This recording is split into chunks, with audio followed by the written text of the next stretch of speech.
Everybody. My name is Adrian Johnson, and I am here as a proud member of the Young Adult Leadership Council through the Texas Network of Youth Services.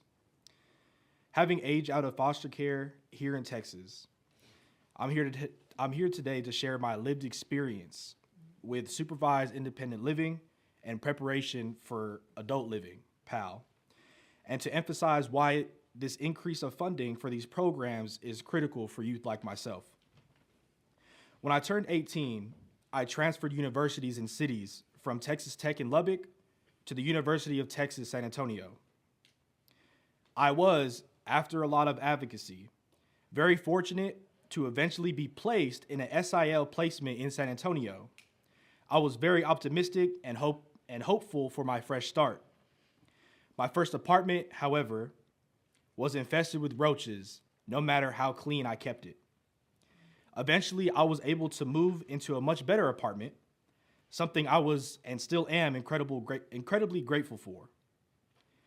But even in that improved housing, the SIL program failed to pay the contracted amount on time, leading to repeated notices to vacate and even a collector's call for a debt that wasn't even mine.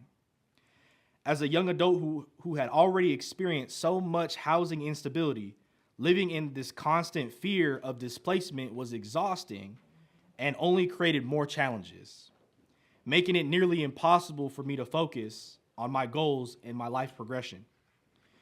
Despite these challenges, I know that without SIL, I definitely would have been homeless.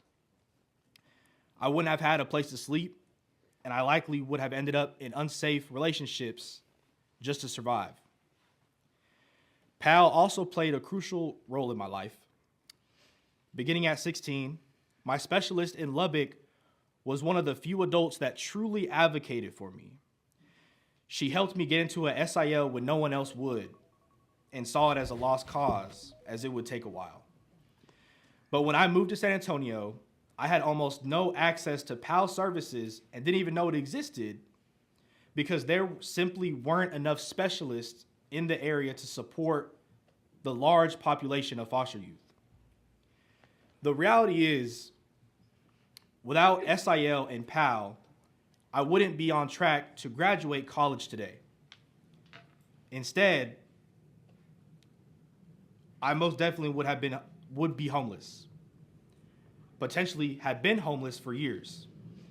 I understand the saying, beggars cannot be choosers.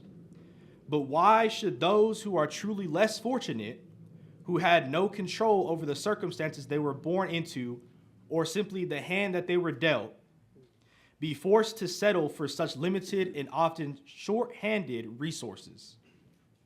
More funding would allow for expanded access to safe, stable SIL housing and dedicated PAL staff who can truly support youth aging out of care. I urge you all to invest in these programs so that young people like myself have a real chance at stability and success and can see their own light at the end of their tunnel. Thank you all for your time, and I'm happy to answer any questions. Thank you. Vice Chair.